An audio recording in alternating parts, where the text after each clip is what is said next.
the most incredible story of all. My story. My legend.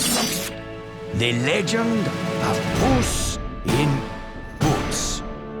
I don't know if it's because so many of them are so pedestrian, but I didn't feel like I was crossing the street at all in this Kinect game. In fact, I felt like I was having a seizure. It's Puss in Boots for the Xbox 360. I have barely broken a sweat.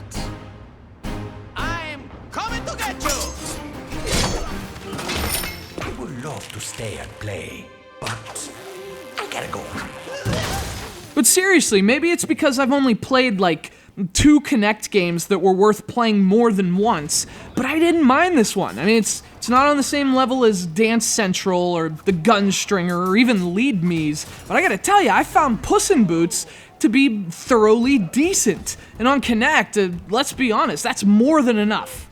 Puss in Boots is a game based on the Dreamworks film of the same name, which is actually a spin-off starring a character from the Shrek movies. This is definitely a kid's game in design, as it basically strings together very simple action sequences. Puss moves on his own, stopping at moments in which you have to move. And that's where the game shines, because the movements actually work. Puss is faced with exciting sword duels, a little kitty stealth, and for the most part, the actions aren't that bad. In fact, especially for its target audience, this stuff is kind of fun.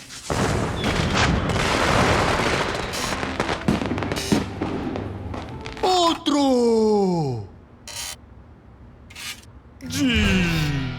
Of course, as a feline swordsman, combat with the blade is a primary action in this game. Puss in Boots throws enemies at you one at a time, so you don't have to worry about multiple opponents at once. Now, it's simple, but it's ideal for Kinect because it lets combat occupy the spotlight. Puss can swing his sword in 8 directions, so the control feels one-to-one, even though it really isn't. The fights actually play out a bit like No More Heroes of all games. You beat up enemies with your sword, and when they're ready, you can finish them off with a satisfying kick. And if you do it at just the right angle, you can send the enemies stumbling into barrels and falling downstairs. It actually feels great.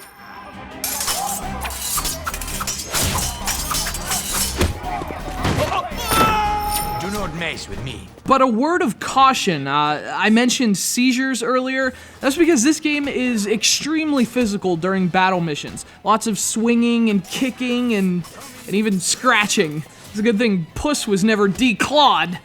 Now, Puss in Boots splits up the combat with slower missions, such as the stealth stuff, and this works both in the game's favor and against it. The sword fights are so physically intense, you have to have something to break them up and give players a break, but at the same time, they're also the most fun and exciting missions of the game. As cute as kitty stealth can be, the game tends to drag during those breaks. Puss in Boots also falls on the short side. With only 9 levels, you can finish the game in just a few hours, but there are some hidden items to find in the battle missions, which extends the replay value a bit. Besides, kids' games tend to be short, and as fun as the motions are, I doubt young gamers are gonna mind.